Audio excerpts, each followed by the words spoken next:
पाठ 14 तोत्तो-चान। पाठ प्रवेश। तोत्तो-चान साहित्य जगत की एक अमूल्य धरोहर है।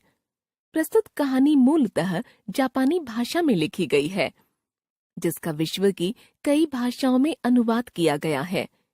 यह बाल सुलभ चंचलता एवं उसको लेकर एक माँ की चिंता के साथ साथ एक ऐसी अद्भुत पाठशाला की कहानी है, जिसमें रेल के डिब्बे कक्षाएं थीं, तो गहरी जड़ों वाले पेड़ पाठशाला के गेट थे।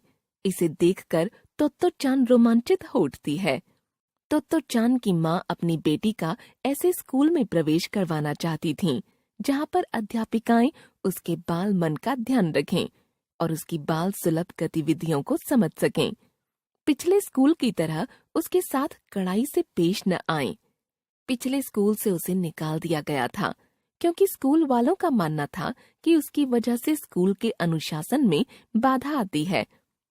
फलतः तोत्तो-चान को साथ लेकर उसकी माँ नया स्कूल देखने आई है। जब तोत्तो-चान ने नए स्कूल का दरवाजा देखा तो वह ठिठक गई। अब तक जिस स्कूल में वह जाती रही थी, उसका दरवाजा सीमेंट के 2 बड़े खंभों का बना था और दरवाजे पर बड़े बड़े अक्षरों में स्कूल का नाम लिखा था।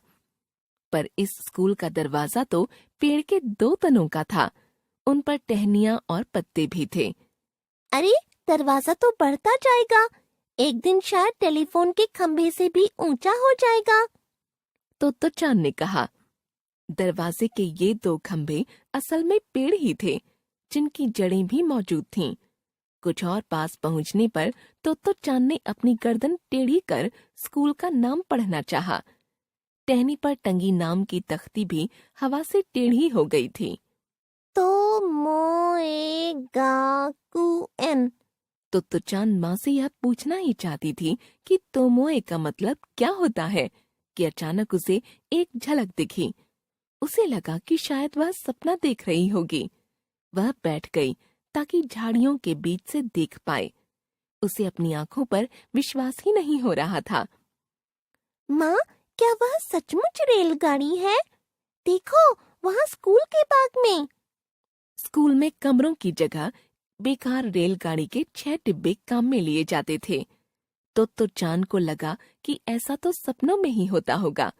रेलगाड़ी में स्कूल। डिब्बों की खिड़कियां सूरज की रोशनी में चमक रही थीं, पर झाड़ियों के बीच से झांकती गुलाबी गालों वाली उस लड़की की आंखें और अधिक चमक रही थीं।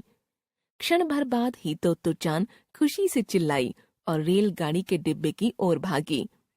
भागते भागते ही मुड़कर माँ से कहने लगी, आओ जल्दी करो, जब तक यह ट्रेन रुकी है हम झट से चढ़ जाते हैं। माँ चौंकी और उसके पीछे दौड़ी। माँ भी कभी बास्केटबॉल की खिलाड़ी रह चुकी थीं, इसलिए वे तोत्तो-चान से भी तेज भागीं। ठीक डिब्बे के दरवाजे से बाहर उन्होंने तोत्तो-चान की फ्रॉक का सिरा पकड़ लिया। तुम अंदर नहीं जा सकती, माँ ने उसे रोकते हुए कहा। ये कक्षाएं हैं और तुम तो अभी स्कूल में भर्ती नहीं हुई हो। अगर सचमुच इस रेलगाड़ी में चढ़ना चाहती हो तो तुम्हें हेडमास्टर साहब के सामने कायदे से पेश आना होगा। अब हम उनसे मिलने जाएंगे। अगर सब कुछ ठीक रहा तो ही तुम इस स्कूल में आ सकोगी, समझी? तोत्तो-चान को ट्रेन में तुरंत न चढ़ पाने का दुख तो हुआ, पर उसे लगा कि जैसा माँ कहती हैं वैसा करना ही शायद अच्छा हो। ठीक है, उसने कहा। मुझे यह स्कूल बहुत ही अच्छा लग रहा है। माँ ने कहना चाहा कि प्रश्न यह नहीं है कि तुम्हें स्कूल अच्छा लगता है या नहीं, बल्कि यह है कि हेडमास्टर साहब को तुम अच्छी लगती हो या नहीं। पर उन्होंने नहीं कहा। माँ ने उसका हाथ थामा और हेडमास्टर साहब के दफ्तर की ओर बढ़ने लगीं। रेलगाड़ी के सभी डिब्बों में शांति थी। दिन की पहली कक्षा शुरू हो चुकी थी। स्कूल के चारों ओर दीवारों की जगह पेड़ बाग की क्यारियां थीं, जो लाल पीले फूलों से पटी हुई थीं। हेडमास्टर साहब का दफ्तर रेलगाड़ी के डिब्बे में नहीं था। वह दाहिने हाथ की ओर 1 मंजिले भवन में था। वहां पहुंचने के लिए 7 अर्धगोलाकार सीढ़ियां चढ़नी होती थीं। तोत्तो-चान माँ से अपना हाथ छुड़ाकर भागकर सीढ़ियां चढ़ने लगी। अचानक वह रुकी और मुड़ी, इतने अचानक कि माँ उससे टकराने ही वाली थीं। क्या हुआ? माँ ने पूछा। मन में भय था कि कहीं तोत्तो चान ने स्कूल के बारे में अपना इरादा न बदल लिया हो। सबसे ऊपरी सीढ़ी पर खड़ी तोत्तो चान गंभीरता से फुसफुसाई। जिनसे हम मिलने जा रहे हैं वे जरूर स्टेशन मास्टर होंगे। माँ मन ही मन हंसी। वे झुकी, अपना चेहरा तोत्तो चान के चेहरे के पास ले गईं और फुसफुसाईं। क्यों? तोत्तो चान ने धीरे से कहा।